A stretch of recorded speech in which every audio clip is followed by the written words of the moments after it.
Praise the lord. Good morning అందరికీ.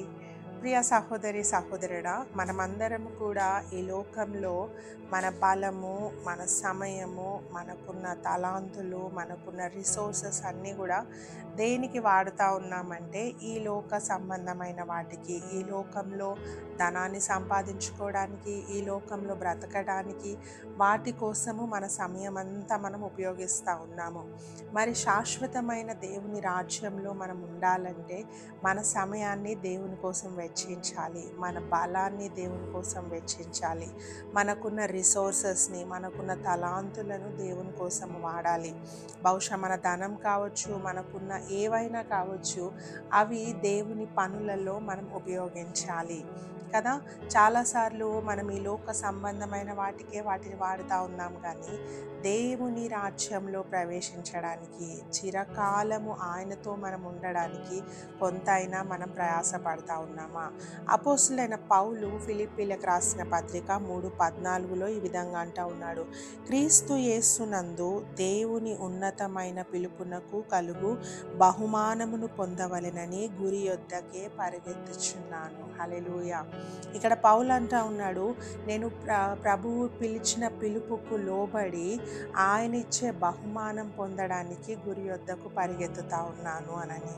ఎందుకు ఈ మాట చెప్తా ఉన్నాడంటే, ఆయన అంటా ఉన్నాడు, నా ప్రయాసమంతా కూడా, నేను నా సమయాన్నంతా కూడా దేవుని బహుమానం పొందుకోవడానికి నేను వాడుతూ ఉన్నాను. నాకున్న బలాన్ని దేవుడిచ్చే బహుమానం పొందుకోవడానికి వాడుతూ ఉన్నాను. నాకున్న ధనము, నాకున్న రిసోర్సెస్ అన్నిటినీ కూడా దేవుడిచ్చే బహుమానం పొందాలని గురి యొద్దకు నేను పరిగెత్తుతా ఉన్నానని పౌలు చెప్తా ఉన్నాడు. ప్రియ సహోదరి సహోదరుడా, ఆలోచన చేద్దాము.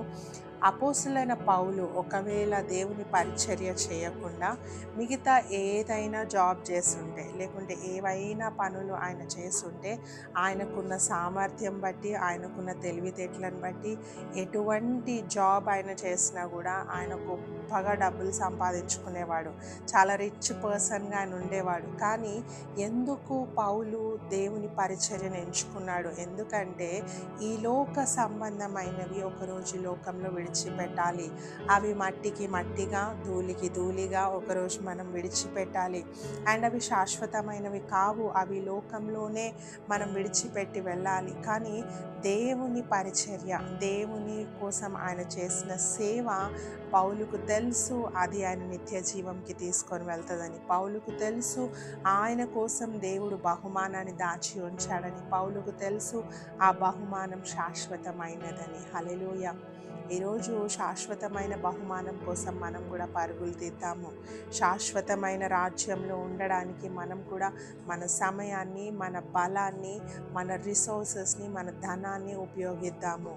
ఈ లోక సంబంధమైనవి ఒకరోజు మనం విడిచిపెట్టాలా, అవి అశాశ్వతమైనవి. ప్రియ సహోదరి సహోదరుడా, సో మనం కూడా గురి యొద్దకు పరిగెత్తుదాం.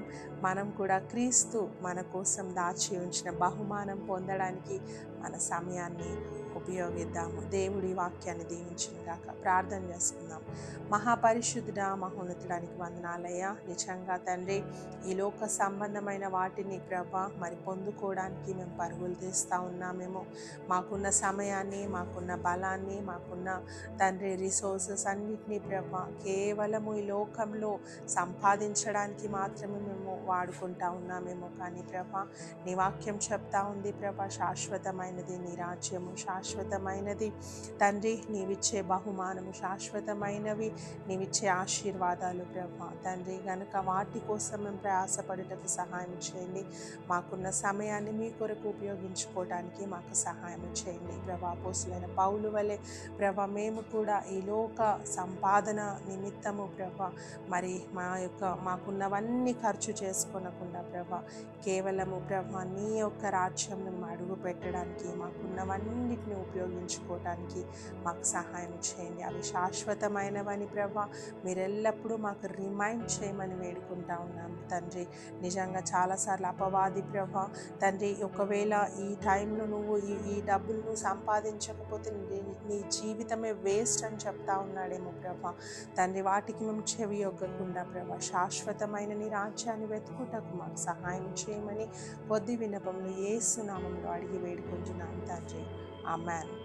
God bless you.